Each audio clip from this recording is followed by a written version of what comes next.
Wall Street sell-off intensifying to start the week, declines hitting every sector, with oil sliding to a new 7-month low on signals of faltering demand in the U.S. and China. And ExxonMobil is fresh off results that beat estimates on earnings and revenue for the second quarter. Joining me now is Kathryn Mikells, ExxonMobil Chief Financial Officer. Kathy, thank you so much for joining us. We really appreciate it. Thanks so much for having me, Julie. Really happy to be here today. So I just want to talk about the backdrop a little bit here, because we do have this sort of shifting sentiment that's reflected in risk assets and stocks and oil, shifting sentiment around the Federal Reserve and economic growth. And I'm just curious what you're seeing in your business, whether you're seeing any signs of an economic slowdown, how that's affecting demand dynamics right now.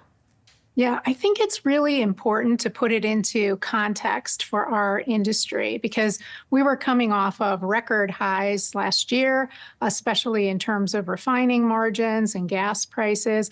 And what we've seen more recently is that price and margins have come back into what we would call the 10-year range band. So that's pretty consistent with a still pretty constructive market overall. It's really only our chemical business where we've seen and continue to see bottom of cycle conditions. And importantly, the work the company has done to improve our underlying earnings power, that's put us in a really good place in terms of just resiliency of that earnings power through any market environment. And so just this quarter, we saw our earnings increase $1 billion relative to the last quarter. And I think that really reflects the decisions that we're making around our portfolio and investments and continuing to drive efficiency across our business. And then looking over the much longer term here, something that your CEO, Darren Woods, mentioned on the earnings call is that your global oil outlook is about to come out. And he kind of gave a little teaser here that global energy demand should rise 15% between now and 2050. As you think ahead, and obviously that it's tougher the further out you go, but what would be sort of the main risks to that kind of outlook? Ultimately, as we look at the outlook, we continue to see really strong demand. And so last year was a record high in terms of oil demand. We expect this year is going to build on top of that, and that 2025 we'll see yet another build on top of that in terms of overall demand.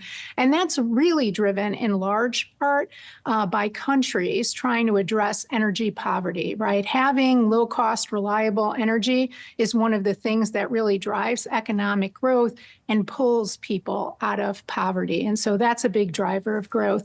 And then overall, oil demand is a feedstock that's used for industrial capabilities like chemicals. And so you continue to see the wide variety of uses for things like plastics and other chemicals that, again, drive oil demand. As we look at your last quarter, you had record production in the Permian because of the Pioneer acquisition in part, record production in Guyana. If you could just briefly say what you think investors need to know about Pioneer, the integration, and what's that going to mean for cost savings and production going forward?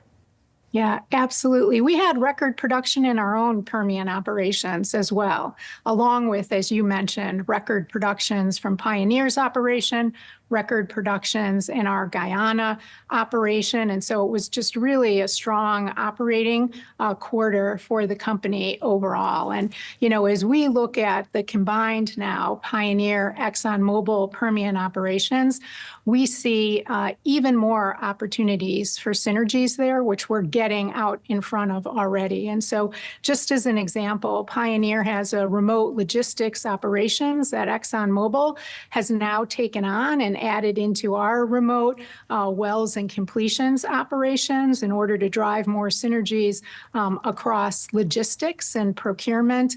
We are starting to utilize what is a very large water recycling infrastructure in the Midland Basin that Pioneer brings to the table. And so looking to get those synergies, which are also environmentally friendly, help us to reduce our environmental footprint. We're beginning to align overall overall specifications for the materials that we procure. Again, that'll drive both procurement synergies as well as supply chain synergies. And then finally, I'd mention we're beginning to use our techniques in terms of what we call cube development, longer laterals, in order to get higher resource recovery more efficiently on the Pioneer acreage. So we feel like the integration, planning, and execution is going really well, and that we can already see the opportunity for more synergies than we laid out at the time that we originally announced the acquisition. So everything's going really well. And Kathy, finally, I feel like I got to ask you a Guyana question as well. And now this arbitration hearing over Chevron's proposed acquisition of Hess, it's been pushed back, it looks like, at least to mid-2025. If Exxon does not prevail in that proceeding, what's the kind of game plan there? What will Exxon then do? Yeah, so importantly, I'd start by saying we felt really good about the arbitration panel timeline. So we always felt like this was a situation that deserved for people to take time in order to really inform all the data and all the circumstances to interpret the joint operating agreement, which is what the arbitration panel has in front of them. And so they've set a hearing at the end of May of next year and said they'll make a final ruling by September. And we think that's a timetable that allows them to really digest and take all the facts and circumstances into consideration. And then to your question, Julie, kind of what happens if for some reason we were not successful in affirming the preemption right that we have? Our expectation would be that the Chevron Hess transaction would move forward. But in the next breath, I would tell you, we feel very good about our position in this arbitration, being one of the parties that actually negotiated the agreement that's being discussed in the arbitration. Gotcha. All right, Kathy, thank you so much for your time again. Appreciate it. All right. Thanks so much, Julie. Really appreciate being here today.